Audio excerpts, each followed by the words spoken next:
노인 에르네스토는 은행 계좌에 많은 재산이 있음에도 불구하고 외로움을 느꼈습니다. 그는 돈이 있음에도 불구하고 멀리 떨어져 있는 가족의 친밀함을 원했습니다.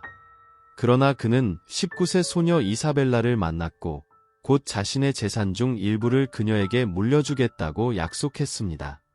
그녀는 유언장을 받은 날 그 내용을 믿을 수 없었습니다. 도시의 가장 부유한 동네에 위치한 인상적인 저택에는 은은한 존재감과 훌륭한 이야기를 지닌 75세의 남성인 에르네스토 씨가 살았습니다. 10년 넘게 사별한 그는 한때 웃음과 목소리로 가득 차 있었고 이제는 그의 추억의 메아리로만 울려 퍼지는 집에 살았습니다. 그 나라에서 가장 부유한 가문의 상속녀인 그의 아내는 상당한 재산을 남겼을 뿐만 아니라 채우기 힘든 공백도 남겼습니다. 은발과 아직 살아있는 눈을 가진 에르네스토는 이 재산의 상당 부분을 숨겼고 심지어 자신의 자녀들에게도 재정적인 세부 사항을 비밀로 하는 것을 선호했습니다.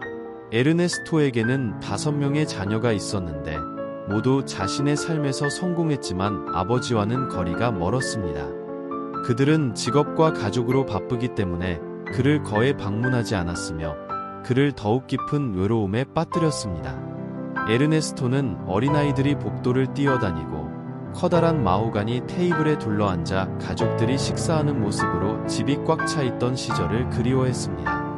이제 그는 충실한 청소부 클라이드와 재능 있는 요리사 페이비에너가 매일 함께하는 것에 만족했습니다. 이 여성들은 단순한 직원 그 이상이었습니다. 어떤 면에서 그들은 그의 대리 가족이었습니다. 건장한 몸매와 따뜻한 미소를 지닌 클레이드는 매일 아침 집을 청소하기 위해 찾아왔다. 그녀는 모든 구석구석, 모든 가구, 오래된 서랍에 보관된 모든 비밀을 알고 있었습니다. 반면 파비아나는 부드러운 말솜씨와 숙련된 손길을 지닌 여성으로 에르네스토가 가장 좋아하는 요리를 준비하고 음식을 통해 위로를 전했습니다. 그들은 함께 에르네스토의 일상을 약간의 일상적이고 인간적인 따뜻함으로 가득 채웠습니다. 온갖 배려에도 불구하고 외로움은 계속됐다. 에르네스토는 고인이 된 아내와 아이들의 삶의 여러 단계에 대한 사진을 보며 종종 사무실에서 몇 시간을 보냈습니다. 그는 아이들에게 전화를 걸어 연결을 시도했지만 거의 항상 콜드 메시지 상자만 발견했습니다. 대조적으로 그의 손자 루카스는 훌륭한 외우였습니다. 젊고 역동적이며 항상 대학과 직장으로 바쁜 루카스는 할아버지를 결코 잊지 않았습니다. 그는 항상 시간을 내어 전화를 걸어 그를 확인하고 그의 이야기를 듣고 자신의 삶에 대해 조금이나마 공유했습니다. 루카스의 존재는 에르네스토에게 안도감을 주었고 그의 외로운 시절의 우울함을 뚫고 나오는 빛이었습니다. 루카스는 할아버지의 이야기, 가족의 황금기, 도전과 승리, 심지어는 소소한 일상의 이야기에도 진심으로 관심을 가졌습니다. 그는 할아버지를 지혜와 영감의 원천으로 여겼던 친절한 정신을 지닌 호기심 많은 청년이었습니다. 하지만 에르네스토를 괴롭히는 것은 따로 있었습니다. 그의 자녀들에게 숨겨진 그의 재산은 끊임없는 우려의 원천이었습니다. 그는 자신의 재산을 전부 공개함으로써 그의 자녀들이 단지 관심 때문에 더 가까워질 것을 두려워했습니다. 그는 사랑과 친밀함은 돈으로 살 수 없다고 믿고 싶었습니다. 따라서 그는 자신의 재산뿐만 아니라 가족 관계의 본질을 보호하면서 침묵을 지켰습니다. 에르네스토는 마음속 깊은 곳에서 재회를 꿈꿨습니다. 그는 가족들이 식탁에 둘러앉아 웃음과 활기찬 대화가 가득한 집을 다시 한번 꿈꾸었습니다. 그는 의무감에서가 아니라 진실하고 무조건적인 사랑으로 자녀와 손주들의 포옹의 따뜻함을 느끼기를 꿈꿨습니다. 기다리는 동안 그는 루카스의 산발적인 방문, 클레이데와 파비아나의 헌신적인 보살핌, 소중히 간직한 추억 등 아직 남아있던 작은 기쁨을 붙잡았다. 자녀들과의 거리에도 불구하고 에르네스토는 자신의 삶에 적극적으로 참여했습니다. 매일 아침, 지평선 위로 해가 뜬 직후 그는 등산화를 신고 동네의 조용한 거리를 배회하곤 했습니다. 그것은 주변 세계와 연결되고 육체적으로나 정신적으로 건강을 유지하는 방법인 신성한 의식이었습니다. 발걸음을 옮길 때마다 잘 관리된 집과 꽃밭을 관찰하고 이웃들에게 다정한 손짓으로 인사를 건넸습니다. 아침 산책 사이에 그는 자신의 길을 건너온 사람들과 이야기를 나누고 미소를 나누며 작은 우정을 쌓았습니다. 그러나 아무리 고요한 모습을 유지하려고 노력해도 에르네스토는 완전히 치유되지 않는 상처인 소리 없는 고통을 안고 있었습니다. 그는 자신이 무엇을 잘못했는지, 자녀들을 가까이 두기 위해 무엇이 달라졌을지 궁금했습니다. 외로움에도 불구하고 에르네스토는 절망에 굴복하지 않았습니다. 그는 규칙적인 일상을 유지하고 잘 먹고 개인적인 관심사를 키우며 항상 외부 세계와의 연결을 추구했습니다. 에르네스토는 클래식 음악 콘서트에 참석하여 아름다운 음표와 멜로디의 조화에서 일시적인 위안을 얻었습니다. 그는 또한 독서에 전념하여 외로운 집의 벽 너머로 그를 데려가는 소설의 세계에 빠져들었습니다. 그러나 외로움이 가장 많이 존재하는 것은 가장 조용한 순간이었고, 그가 감당할 수 있는 것보다 더 많은 추억을 담고 있는 텅 빈 복도와 벽에 메아리 쳤다. 이때 그는 사무실로 물러났고 가족 사진이 조용히 그를 지켜보고 있었습니다. 그는 설명할 수 없는 이별에 대한 답을 찾으려고 어린 시절 아이들의 웃는 얼굴을 바라보았다. 모든 일에도 불구하고 에르네스토는 결코 희망을 잃지 않았습니다. 가족의 불꽃은 여전히 그의 마음속에 타오르며 가장 추운 밤에도 그를 따뜻하게 해주었습니다. 그는 언젠가 그 가족을 하나로 묶는 사랑이 어떤 거리도 극복할 만큼 강해질 것이라고 믿었습니다. 그날이 올 때까지 그는 바쁜 삶 속에서도 항상 시간을 내어 그의 곁에 있어준 사랑하는 손자 루카스의 위로를 붙잡았습니다. 루카스는 세상의 닻이었고 가족의 사랑이 모든 역경을 극복할 수 있다는 살아있는 희망이었습니다. 갑자기 불운이 에르네스토 씨의 집 문을 두드렸을 때 이미 새로운 날이 시작되었습니다. 여느 때와 다름없는 아침, 그는 아침 산책을 마치고 화장실로 향했다. 그는 샤워를 마치고 나오다가 미끄러져 균형을 잃고 차가운 바닥에 쓰러졌습니다. 그 충격은 잔인했고 그는 왼쪽 다리에 날카로운 통증이 흐르는 것을 느꼈습니다. 헌신적인 요리사인 파비아나는 쾅하는 소리를 듣고 그를 돕기 위해 달려갔습니다. 그녀는 보살핌과 애정으로 그가 일어설 수 있도록 도왔지만 뭔가 잘못되었다는 것이 분명했습니다. 에르네스토는 발목에 참을 수 없는 통증이 찔리는 것을 느꼈고 움직이려고 한다는 것 자체가 불가능한 일처럼 느껴졌다. 걱정스러운 표정으로 파비아나는 주저하지 않았습니다. 그는 그가 앉는 것을 도왔고 즉시 구급차를 불렀습니다. 병원에서 에르네스토는 검사를 받고 일련의 검사를 받았습니다. 진단은 처음에 상상했던 것만큼 심각하지 않았습니다. 그는 방금 발목을 삐었습니다. 그럼에도 불구하고 추락과 고통은 그녀의 육체적, 감정적 연약함을 고통스럽게 일깨워 주었습니다. 무거운 마음으로 에르네스토는 일어난 일을 온 가족에게 알리기로 결정했습니다. 그는 걱정스러운 목소리를 숨기려고 아이들 각자에게 전화를 걸었습니다. 반면에 그가 받은 반응은 차갑고 무관심했다. 소식을 접한 이들도 있었고 몇 마디 위로의 말을 중얼거리며 바쁜 일상을 다시 시작하는 이들도 있었다. 에르네스토는 무기력하고 버림받았다고 느꼈습니다. 그를 감싸는 외로움은 마치 천천히 숨이 막힐 듯 만져질 정도였다. 그는 자신이 어디에서 잘못되었는지, 왜 자신의 아이들이 그렇게 멀고 무관심해 보이는지 궁금했습니다. 그 육체적 고통은 이제 정서적 고통과 뒤섞여 그의 지친 어깨에 견딜 수 없는 부담을 안겨주었다. 그날 오후 병실 문이 열리며 루카스가 달려왔다. 얼굴은 창백했고 눈빛은 진심 어린 걱정을 담고 있었다. 그는 소식을 듣자마자 일과 약속을 뒤로하고 서둘러 할아버지를 만나러 달려갔습니다. 피곤한 표정으로 침대에 누워있는 에르네스토를 본 루카스는 재빨리 그의 손을 잡고 다가갔다. 할아버지, 잘 지내세요? 많이 아프신가요? 뭐 필요한 거라도 있어? 루카스는 불안한 목소리로 물었다. 에르네스토는 발목에 느껴지는 통증과 그에 따른 외로움의 무게에도 불구하고 침착하게 미소를 지었습니다. 난 괜찮아. 이야. 그것은 단지 겁이었습니다. 발목이 조금 아프지만 의사들은 이미 통증에 대한 약을 처방해 주었습니다. 곧 나아질 거예요. 루카스는 안도의 한숨을 쉬었지만 할아버지의 눈에 담긴 슬픔을 놓치지 않았습니다. 오늘 밤 나는 당신과 함께 여기에 머물 것입니다. 아무것도 걱정하지 마세요. 제가 지켜드릴 테니. 루카스의 존재는 환영과 사랑을 느꼈던 에르네스토에게 엄청난 위안을 가져다 주었습니다. 그날 밤 어린 손자는 침대 옆 의자에 자리를 잡고 간호사들이 집에 가서 쉬라고 해도 떠나지 않았습니다. 루카스의 헌신은 에르네스토에게 기쁨의 원천이었으며 여전히 진심으로 관심을 갖고 있는 사람이 있다는 것을 상기시켜 주었습니다. 루카스가 임시 의자에서 잠을 자는 동안 에르네스토는 생각에 잠겨 밤을 지새웠습니다. 발목의 통증은 계속되는 불편함이었지만 아이들이 사라졌다는 것을 알았을 때 느꼈던 정서적 고통에 비하면 아무것도 아니었습니다. 그는 그들 각자에게 바친 애정과 사랑에 더해 그들에게 부족한 것이 없도록 자신을 희생했던 시간을 기억했습니다.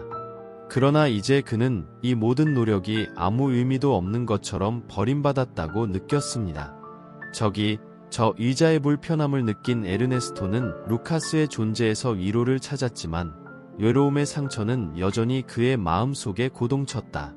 루카스는 여전히 싸울 가치가 있는 모든 것을 대표했습니다. 그는 가족 중 한 사람에게만 사랑이 존재하더라도 사랑이 여전히 존재한다는 살아있는 증거였습니다. 에르네스토는 자신이 과거나 자녀의 태도를 바꿀 수 없다는 것을 알았지만 루카스와의 특별한 관계를 소중히 여기고 키울 수 있었습니다. 병원에서의 밤은 에르네스토에게 길고 외로웠습니다. 루카스는 옆 의자에서 잠을 잤고 에르네스토는 그의 다른 아이들 중 한 명이 나타나기를 바라며 문에 시선을 고정하고 있었다. 그는 친숙한 얼굴을 보고 위안을 주는 목소리를 듣고 싶었지만 밤이 지나고 문은 닫혀 있었고 누구도 그 문을 통과하지 못했습니다. 약해진 순간 에르네스토는 외로움과 거절의 무게를 느끼며 눈물을 흘렸습니다. 그러다가 의자에서 불편하게 자고 있는 루카스를 보며 눈물을 닦으며 고마운 마음에 힘을 얻었다. 그날부터 에르네스토는 자녀들의 부재로 인해 실망하지 않겠다고 결심했습니다. 그 대신 그는 자신의 인생에서 좋은 점, 즉 자신을 진심으로 사랑했던 훌륭하고 헌신적인 손자에 집중했습니다. 루카스의 존재는 소중한 선물이었고 그는 손자와 함께하는 모든 순간을 소중히 여기겠다고 스스로 다짐했습니다. 다음 날 아침, 의사는 전문적이면서도 친근한 표정으로 병실로 들어섰다. 에르네스토 씨, 좋은 소식이 있습니다. 집에 가셔도 됩니다. 하지만 발목을 완전히 회복하려면 물리치료가 필요합니다. 에르네스토는 편안하게 집으로 돌아갈 수 있게 되어 안도하며 고개를 끄덕였습니다. 루카스는 재빨리 일어나 할아버지를 도울 준비를 했습니다. 어서 오세요. 할아버지. 제가 다 알아서 할게요. 루카스는 퇴원 서류를 제공하고 에르네스토가 옷을 입고 떠날 준비를 하는 것을 조심스럽게 도왔습니다. 그들은 함께 병원을 떠나 에르네스토가 살았던 인상적인 집으로 돌아왔습니다. 그들이 도착했을 때 클레이드와 파비아나는 그를 만나서 걱정과 안도감을 느끼며 문 앞에 있었습니다. 천만에요. 괜찮으세요? 에르네스토 씨. 클레이드가 소리쳤고 파비아나는 눈물을 흘리며 에르네스토를 부드럽게 껴안았습니다. 그는 충실한 두 직원과 친구들에게 미소를 지었습니다. 고마워요. 얘들아. 너와 루카스 덕분에 난 나아졌어. 루커스는 에코베이도가 거실에서 자신이 가장 좋아하는 알라기자에 앉도록 도왔습니다. 전날 밤의 피로가 두 사람 모두를 무겁게 짓눌렀지만 공기에는 안도감이 있었습니다. 그들은 회복이 느린 과정이라는 것을 알았지만 함께 이겨내겠다고 결심했습니다. 그 후 며칠 동안 에코베이도는 루커스, 클라이 및 페이비에너의 지속적인 지원으로 회복을 시작했습니다. 물리치료 세션은 다음 주까지 시작되지 않았기 때문에 매일 그녀의 목표를 향한 발걸음이었으며 모든 작은 진전이 축하되었습니다. 루카스는 매일 할아버지와 동행하며 필요한 모든 것을 도와주었습니다. 일상적인 보살핌을 받는 사이에 에르네스토와 루카스는 그들을 하나로 묶는 유대감을 더욱 강화했습니다. 그들은 이야기하고 이야기를 나누고 웃음을 나누며 몇 시간을 보냈습니다. 에르네스토는 루카스에게 가족의 비밀과 수년에 걸쳐 배운 삶의 교훈을 가르쳤고, 루카스는 에르네스토의 삶에 새로운 관점과 에너지를 가져왔습니다. 사고 소식을 접한 루카스는 할아버지를 돌보기 위해 며칠간 직장을 쉬었습니다. 처음에는 에르네스토 씨가 손자의 바쁜 생활을 방해하고 싶지 않다며 항의했지만 루카스는 완고한 미소를 지으며 주장했다. 할아버지, 저는 여기에 있고 싶어요. 그것은 저에게 중요해요. 루카스의 헌신에 감동받은 에르네스토는 루카스가 며칠 동안 자기 집에 머물도록 허락했습니다. 다음 주에 에르네스토는 몇 가지 재정 문제를 처리해야 했습니다. 항상 도움을 주는 루카스는 대신 은행에 가겠다고 제안했습니다. 그의 손자를 전적으로 신뢰한 에코베이도는 그에게 그의 은행 계좌 비밀번호를 알려주고 무엇을 해야 하는지 설명했습니다. 루카스는 서류를 가지고 은행으로 가서 할아버지에게 필요한 모든 것을 도와주기로 결심했습니다. 은행에 도착하여 에르네스토의 계좌에 접속했을 때 루카스는 자신이 본 것에 충격을 받았습니다. 계좌 잔액은 상상 이상으로 천문학적이었다. 그는 할아버지가 경제적으로 풍족한 생활을 하고 있다는 것을 알았지만 자신의 재산이 어느 정도인지는 전혀 몰랐다. 그 금액은 인상 깊었습니다. 누군가의 인생을 바꿀 수 있는 액수였습니다. 그는 감정의 소용돌이를 느꼈다. 한편으로는 감동받았고 약간 혼란스러웠습니다. 다른 한편으로 그는 할아버지를 보살펴야 한다는 더 큰 책임감을 느꼈습니다. 그는 그 금액만큼 위험이 따르며 악의적인 사람으로부터 에코베이도를 보호해야 한다는 것을 알고 있었습니다. 루카스는 할아버지가 요청한 대로 은행 업무를 처리하고 서류를 정리하여 집으로 돌아왔지만 마음속 걱정은 점점 커져갔습니다.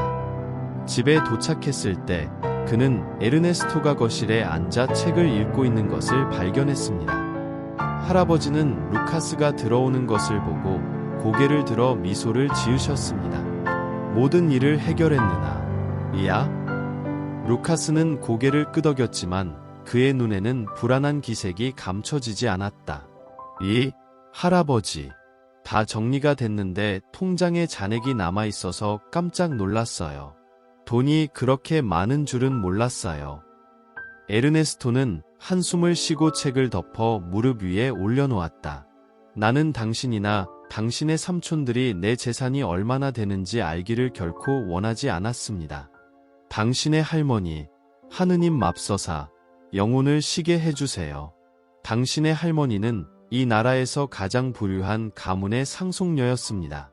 그녀는 세상을 떠날 때 나에게 많은 액수를 남겼습니다. 부동산이나 보석도 그렇고, 삼촌들이 알면 돈만 생각해서 더 멀리 갈 수도 있겠다는 생각이 들었고, 관심이 아니라 사랑으로 가까워지길 바랐다고 말했다. 루카스는 할아버지 옆에 앉아 할아버지의 손을 잡았습니다. 할아버지, 이해합니다. 당신이 최선이라고 생각한 일을 했다는 것을 압니다. 하지만 특히 지금은 당신이 만든 것을 보호하는 것도 중요하다고 생각합니다. 할아버지는 혼자가 아니며 제가 도와드리려고 여기 있습니다. 에르네스토는 감사한 마음으로 손자와 악수하며 미소를 지었습니다. 고마워요, 루카스. 나는 누구보다 당신을 믿습니다. 당신이 내 옆에 있다는 것을 알면 오랫동안 느껴보지 못한 평안을 얻습니다. 다음 날 이른 아침, 에르네스토는 발목을 완전히 회복하기 위해 물리치료 세션을 시작했습니다. 아침 일찍 물리치료사가 도착했습니다. 그녀는 따뜻한 미소와 전염성 있는 에너지를 지닌 이사벨라라는 19세 소녀였습니다. 그녀는 굳건한 악수로 에르네스토에게 인사했고 관심과 헌신으로 물리치료 세션을 시작했고 곧 노신사의 마음을 사로잡았습니다. 에르네스토 씨, 천천히 시작합시다.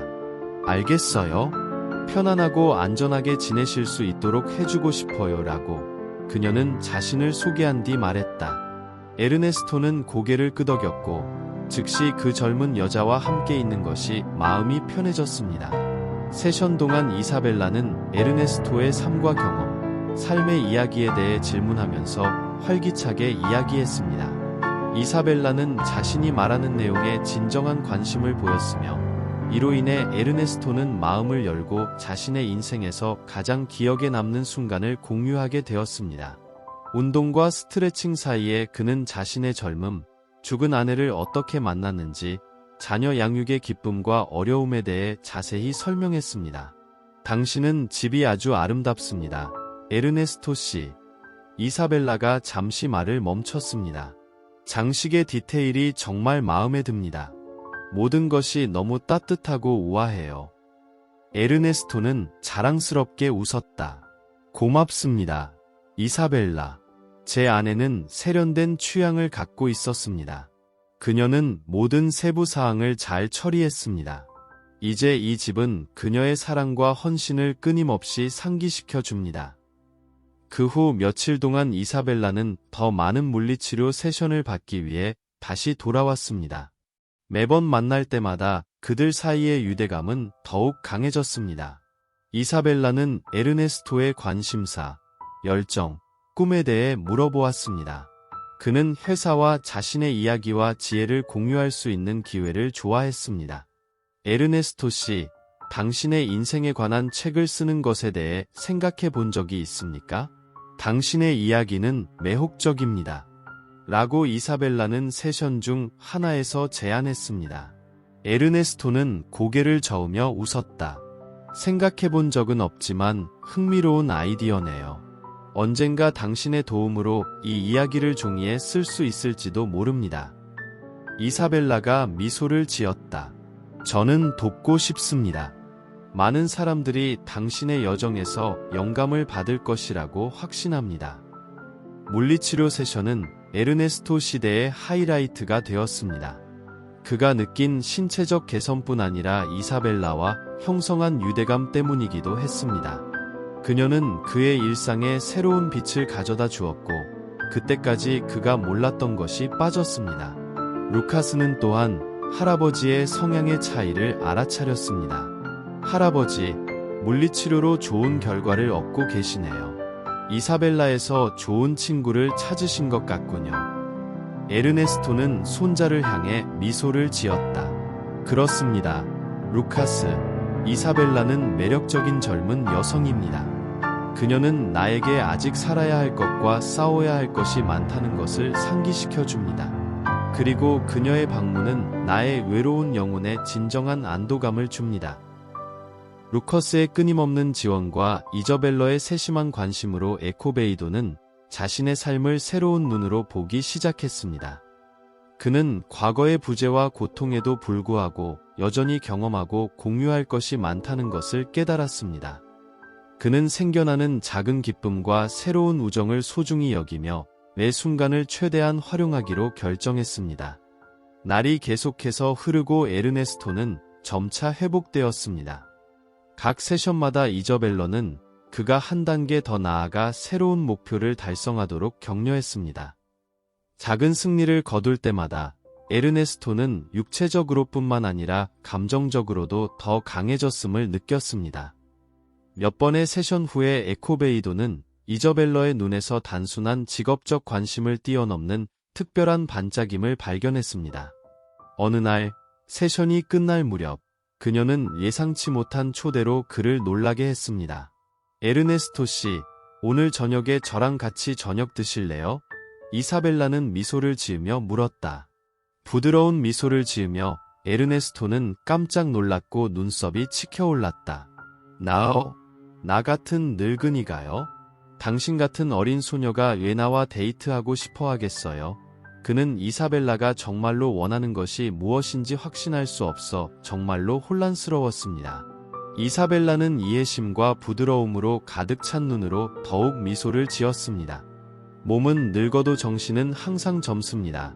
에르네스토 씨, 당신은 이야기와 지혜가 가득한 활기 넘치는 영혼을 갖고 계십니다. 직업적인 환경 밖에서도 당신과 함께 시간을 보내고 싶습니다. 행복의 기회를 주십시오. 에르네스토는 그녀의 말의 진실성에 흔들렸다. 그는 이런 가능성을 생각해 본 적이 없었다. 잠시 머뭇거린 후 그는 이사벨라의 친절과 초대의 마음이 따뜻해졌습니다. 좋아요, 이사벨라. 당신의 초대를 수락하겠습니다. 그날 밤 그들은 아늑한 레스토랑에 갔다. 오랫동안 입지 않은 우아한 슈트를 입은 에르네스토와 심플하면서도 우아한 드레스를 입은 이사벨라. 식사를 하면서 대화는 자연스럽게 흘러갔다. 그들은 웃고 이야기를 나누고 진정한 관계를 발견했습니다. 에르네스토는 이사벨라와 함께 있는 것을 보고 활력을 느꼈고 이사벨라의 지혜와 매력을 높이 평가했습니다. 시간이 지날수록 모임이 잦아졌습니다. 그들은 정기적으로 함께 저녁 식사를 했고 에르네스토는 애정과 감사의 표시로 자신뿐만 아니라 이사벨라를 위한 옷도 사기 시작했습니다. 두 사람은 비밀과 꿈을 공유하며 깊은 유대감을 형성했다. 이사벨라는 에르네스토에게서 이야기와 배움의 무한한 원천을 발견했으며 동시에 그녀의 에너지와 활력에 기뻐했습니다. 어느 날 공원을 걷고 있는 동안 이사벨라는 에르네스토의 손을 잡고 그의 눈을 들여다보았습니다. 에르네스토, 내가 당신에 대해 느끼는 감정이 진짜라는 것을 당신이 알아줬으면 좋겠어요. 그것은 단순한 감탄이나 존경이 아닙니다. 그것은 더 깊은 것입니다. 에르네스토는 감동의 물결을 느끼며 손을 꼭 잡았습니다. 이사벨라, 나도 당신에게 아주 특별한 것을 느낀다. 당신은 내 삶에 새로운 빛을 가져다 줬는데 이 단계에서 내가 발견할 것이라고는 예상하지 못했던 일이다. 그들이 공유한 깊은 친밀감에도 불구하고 에르네스토는 이사벨라에게 자신의 재산이 실제로 어느 정도인지 결코 밝히지 않았습니다. 그는 부가 아닌 진정한 감정에 기초한 관계를 원했습니다.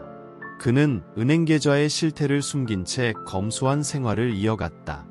에코베이도와 이저벨러의 관계가 꽃피우자 그녀는 결국 그의 집으로 이사했습니다.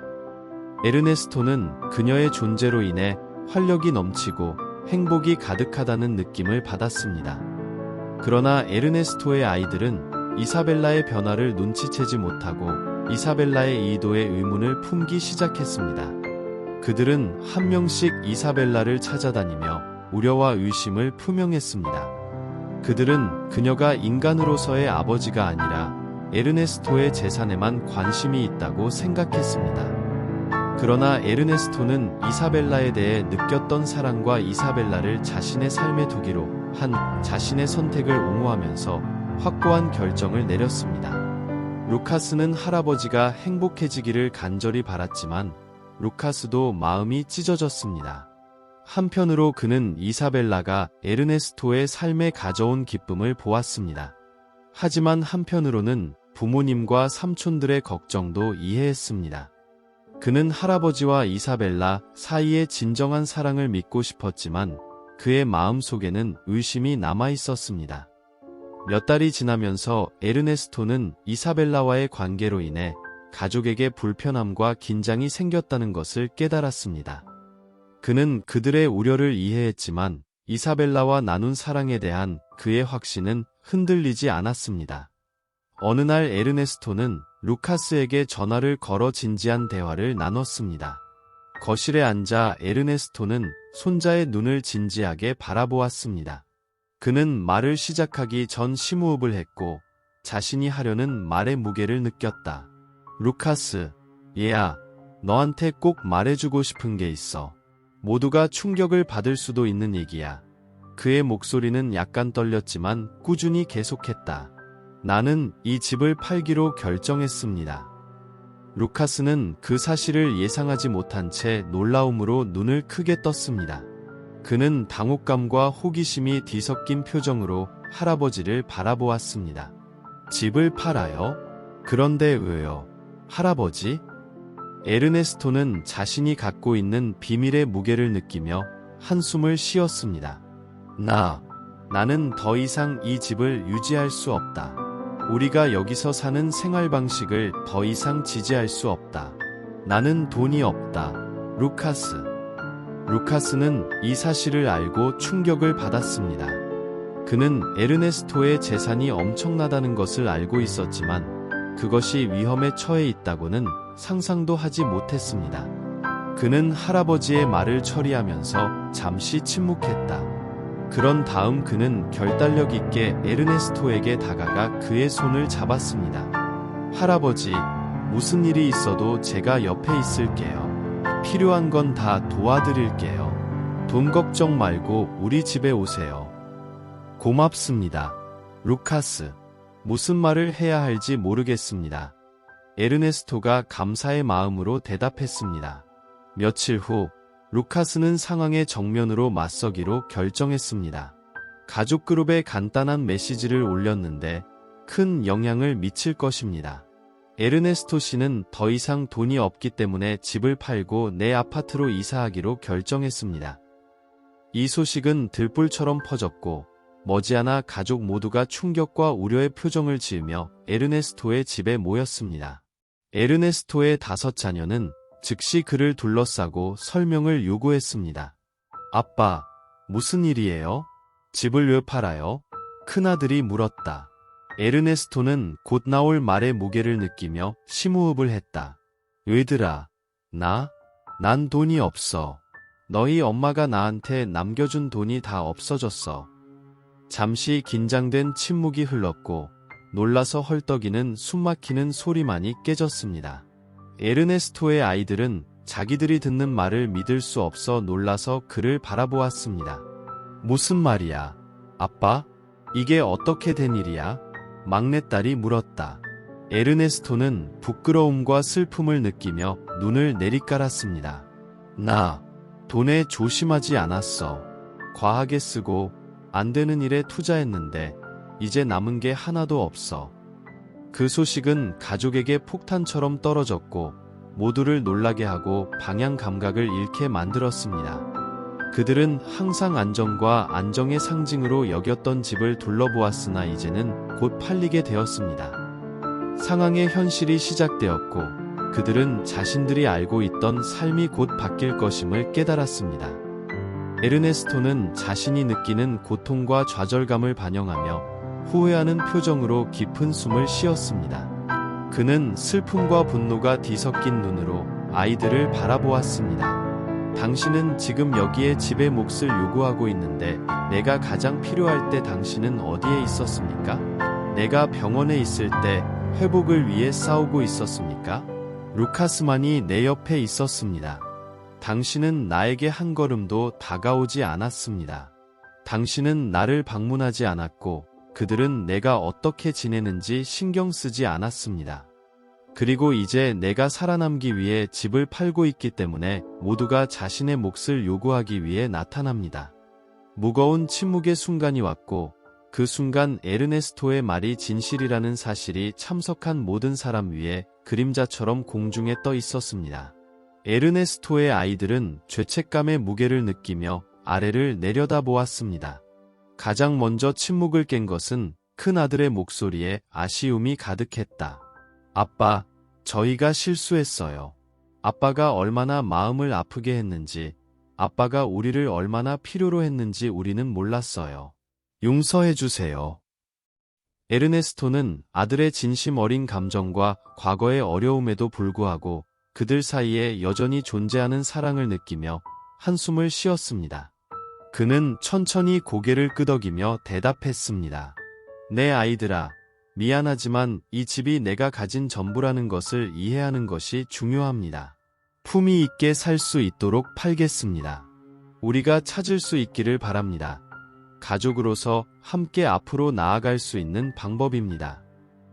에르네스토의 아이들은 고개를 끄덕이며 아버지를 최선을 다해 지원하겠다고 다짐했습니다. 그들은 자신들이 실수했다는 것을 알았지만 이번에는 일을 올바르게 하기로 결심했습니다. 그들은 무거운 마음으로 에르네스토에게 작별 인사를 하고 곧 돌아와 그가 인생의 새로운 단계로 전환할 수 있도록 도와주겠다고 약속했습니다. 가족들이 흩어지자 멀리서 모든 대화를 지켜보던 이사벨라는 걱정 가득한 눈으로 에르네스토에게 다가갔다. 에르네스토, 무슨 일이에요? 왜 나한테 말하지 않았나요? 에르네스토는 이사벨라에게 더 일찍 진실을 알리지 않은 것에 대해 죄책감을 느끼며 한숨을 쉬었습니다. 이사벨라, 난 당신이 걱정하는 걸 원하지 않았어요. 나는 당신을 보호하고 우리 관계를 보호하려고 했어요. 하지만 지금은 그게 실수였던 것 같아요. 이사벨라는 에르네스토의 얼굴에 부드러운 손을 얹고 그의 눈을 부드럽게 바라보았습니다. 괜찮아, 에르네스토. 미래는 오직 신에게만 속해 있어. 우리는 내일이 우리에게 어떻게 될지 결코 알 수 없어. 다음 날, 에르네스토는 오랫동안 그의 집이었던 집을 떠나기 위해 가방을 꾸렸습니다. 조심스럽게 옷을 개고 있는 동안 그의 휴대폰에는 이사벨라로부터 메시지가 도착했다. 그는 당황한 표정으로 책을 읽었고 그의 눈은 계속해서 그 단어들을 훑어보았습니다. 이사벨라는 부모님과 함께 있어야 한다는 이유로 갑자기 여행을 떠나게 되었습니다. 그때 루카스가 방에 들어섰고 할아버지는 생각에 잠겨 있었습니다. 할아버지, 괜찮으세요? 에르네스토는 마음속 슬픔의 무게를 느끼며 한숨을 쉬었습니다. 루카스, 이사벨라에 대해 할 말이 있어요. 난 키스조차 한 적 없는데 지금 이사벨라가 여행 중이라고 하는데 더 이상 만족을 주지 않네요. 루카스는 그 사실에 놀라 눈을 크게 떴다. 그런데 할아버지? 두 분이 너무 행복해 보이셨어요. 에르네스토는 슬픈 목소리로 고개를 저었다. 나는 그녀가 나를 위해 여기 있는 줄 알았는데 이제 보니 그녀가 원하는 것은 내 돈뿐이었다. 그녀는 내가 재산을 잃고 떠나기로 결정했다는 것을 깨달았다. 나는 단지 나를 진심으로 사랑하는 누군가가 내 곁에 있기를 바랐다. 루카스는 할아버지에게서 뿜어져 나오는 슬픔을 느끼며 동정심을 가지고 할아버지를 바라보았습니다. 그는 그를 위로하고 싶었지만 말만으로는 그의 고통을 치료하기에 충분하지 않다는 것을 알았습니다. 할아버지, 이런 일을 겪게 해서 미안하지만 당신은 혼자가 아니라는 것을 아십시오. 나는 무슨 일이 있어도 항상 당신을 위해 여기 있을 것입니다. 에르네스토는 이사벨라가 자신의 유언장에 포함되고 싶다는 소망을 표현했을 때 깊은 충격을 받았다고 밝혔습니다. 그 말은 그녀의 진심을 드러냈고 그는 이용당했다는 고통스러운 현실과 마주하게 되었다. 그 말을 믿나요? 루카스? 최근에 그녀는 자신을 유언장에 포함시킬 수 있는지 아니면 생명보험 수혜자로 만들 수 있는지 물었습니다. 전부터 의심했어야 했는데 에르네스토는 이사벨라의 요청에 간단히 예 라고 대답하면서 자신의 감정을 억제하기로 결정했다고 말했습니다. 그 순간 그는 그녀와 맞서고 싶지 않았지만 방금 발견한 사실을 마음속에 간직하고 있었습니다. 당시 저는 무슨 말을 해야 할지 몰랐습니다. 그래서 그녀에게 특별한 유산을 남기겠다고 약속했습니다. 할아버지, 그러실 수 없어요. 루카스는 분노와 걱정이 뒤섞인 목소리로 소리쳤습니다. 그녀는 당신을 이용했어요. 당신은 그녀에게 아무것도 남길 수 없어요. 에르네스토는 피곤한 눈에 장난스러운 빛을 띠며 장난스럽게 미소를 지었습니다. 걱정하지 마세요. 이야, 나는 그녀를 위해 훨씬 더 좋은 계획을 가지고 있다. 루카스는 할아버지의 알 수 없는 대답에 당황했지만 할아버지를 믿기로 했습니다. 그는 그것이 무엇인지 완전히 이해하지는 못하더라도 에르네스토가 계획을 갖고 있다는 것을 알고 있었습니다. 그 후 며칠 동안 에르네스토는 호화로운 집을 뒤로하고 루카스와 함께 소박한 아파트에서 살았습니다. 새로운 루틴은 두 사람 모두에게 힘든 일이었지만 곧 리듬을 찾았습니다. 낮 동안 에르네스토는 대부분의 시간을 혼자 보냈고 루카스는 일과 공부로 바빴습니다. 그러나 루카스는 집에 돌아오자마자 할아버지에게 모든 시간과 관심을 쏟았습니다.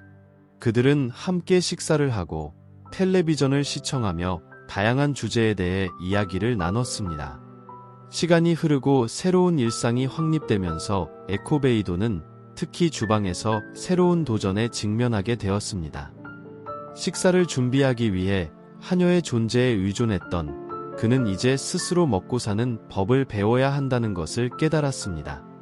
운 좋게도 그의 이웃인 마리아나는 곧 그의 삶의 끊임없는 존재가 되었습니다.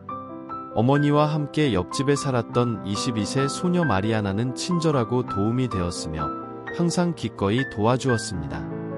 시간이 지나면서 그녀는 에코베이도에게 점심과 아침 식사를 가져오기 시작했고 그가 부엌에서 일하는 법을 배우는 동안 배가 고프지 않도록 했습니다. 또한 메리아너는 청소부터 집 주변의 작은 수리에 이르기까지 다른 집안일에도 도움을 자주 제공했습니다.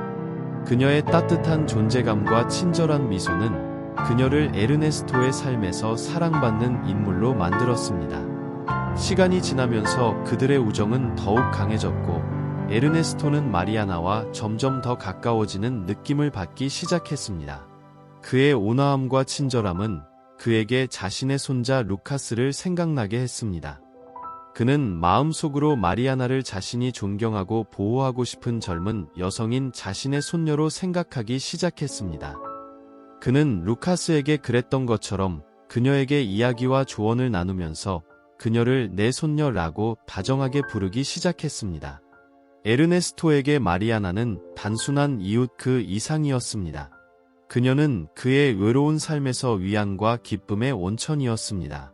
마리아나의 존재는 에르네스토의 삶에 새로운 빛을 가져왔습니다. 그는 이제 루카스의 지지뿐만 아니라 마리아나의 진실한 우정도 갖게 되었기 때문에 더 이상 외로움을 느끼지 않았습니다.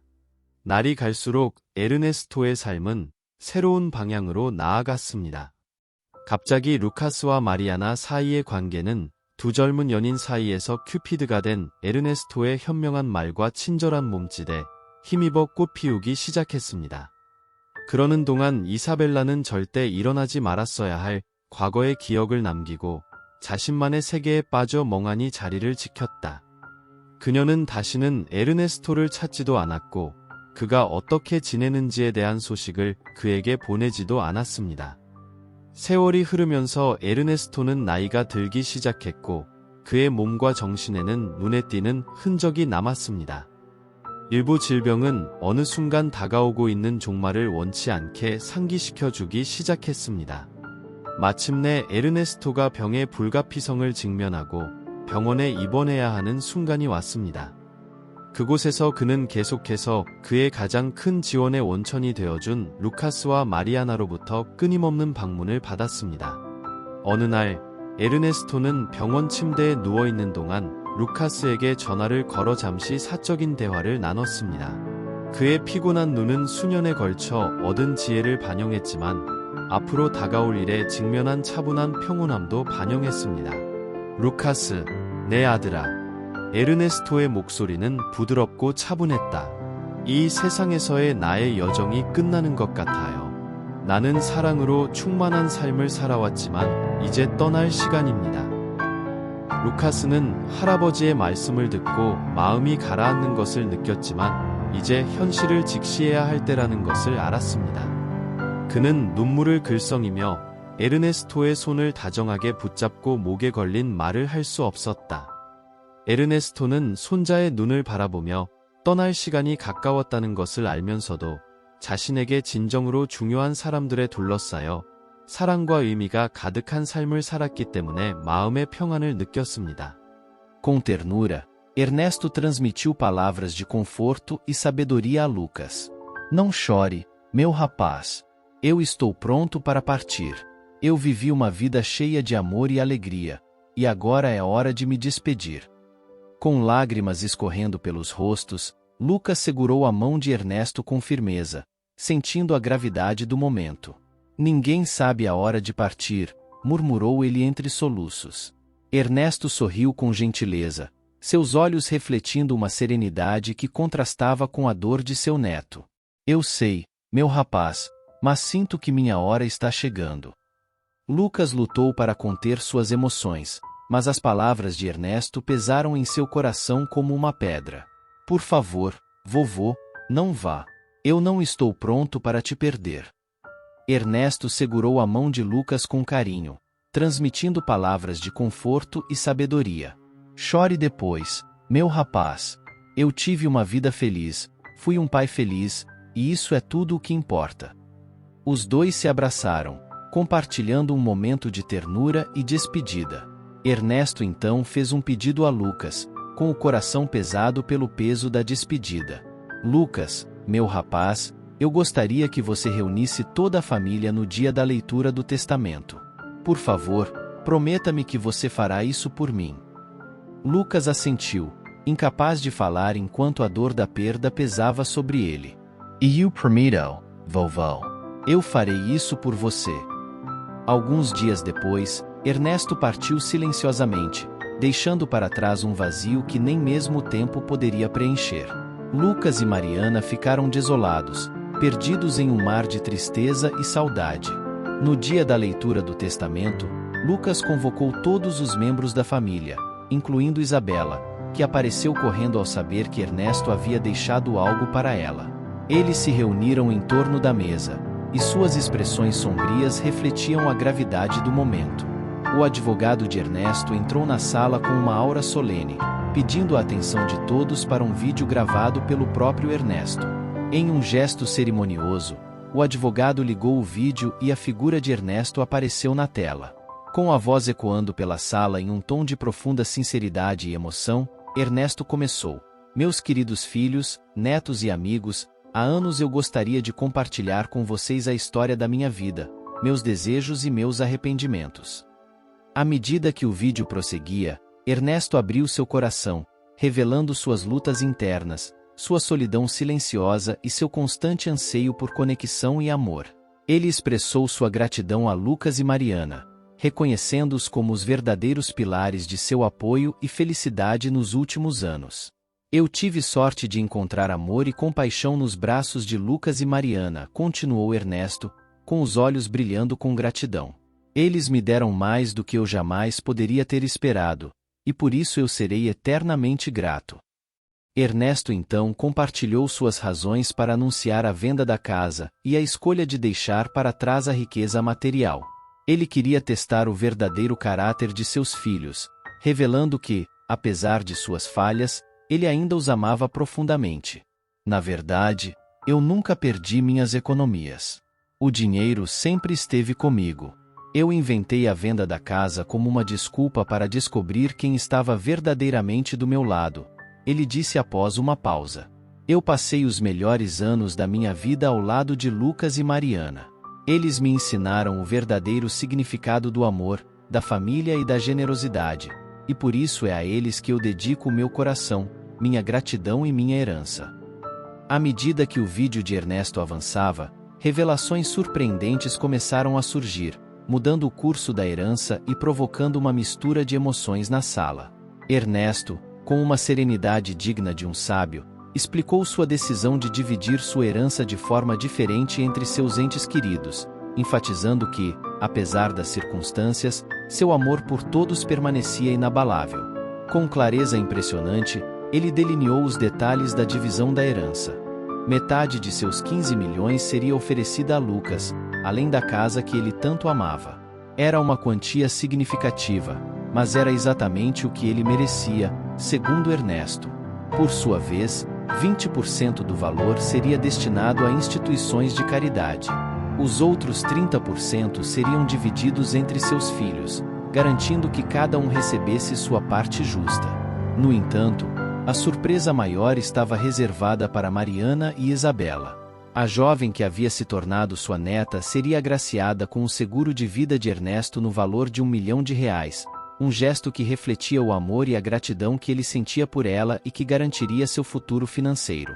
Isabela receberia uma chave para um cofre no banco onde Ernesto guardava suas preciosas joias, um presente que à primeira vista parecia modesto, mas que escondia uma riqueza inestimável. 이사벨라는 자신이 상속받은 몫에 대해 듣고 미소를 지으며 자신이 더 적은 몫을 받았지만 다시는 일할 필요가 없을 만큼 충분하다고 확신했습니다. 그녀는 자신이 물려받게 될 재산을 상상하면서 금고에 보관된 보석을 빨리 발견하고 싶었습니다. 그러나 금고를 열었을 때 그는 씁쓸하고 예상치 못한 놀라움을 발견했습니다. 빛나는 보석 대신 에르네스토의 손으로 쓴 편지와 함께 차가운 커피 한 잔이 있었습니다. 편지에 적힌 말은 이사벨라를 그 어떤 단검보다 더 깊게 베었습니다. 사랑하는 이사벨라, 이 차갑고 쓴 커피 한 잔과 당신이 나에게 준 사랑을 당신에게 맡깁니다. 라고 편지가 시작되었습니다. 이사벨라는 자신을 희생하여 자신을 부유하게 만들려고 유혹했던 남자의 잔혹한 계시에 그녀의 세상이 무너지고 눈물이 쏟아지고 마음이 천조각으로 부서지는 것을 느꼈습니다. 황량하고 목적도 없이 그녀는 어디로 가야 할지, 무엇을 해야 할지 모르고 은행을 떠났습니다. 슬픔과 후회가 견딜 수 없는 짐처럼 그녀를 짓눌렀다. 한편 루카스와 마리아나는 한때 에르네스토의 집에서 생활을 계속했습니다.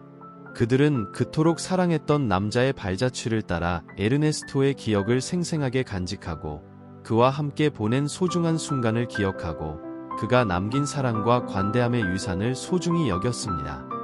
루카스와 마리아나에게 집은 단순히 사는 곳이 아니라 추억과 애정의 안식처였으며 에르네스토가 그들에게 바쳤던 조건 없는 사랑을 끊임없이 일깨워주는 곳이었습니다. 에르네스토가 떠난 후 수년 동안 루카스와 마리아나는 사랑하는 사람에 대한 기억뿐만 아니라 그의 귀중한 가르침과 가치도 함께 가지고 왔습니다. 삶의 어려움 속에서도 그들은 에르네스토가 그들에게 제공한 현명한 말과 조건 없는 사랑의 모범에서 힘과 영감을 얻었습니다. 그들은 낙담하거나 외로움을 느낄 때마다 에르네스토가 그토록 소중히 여겼던 교훈을 기억했습니다.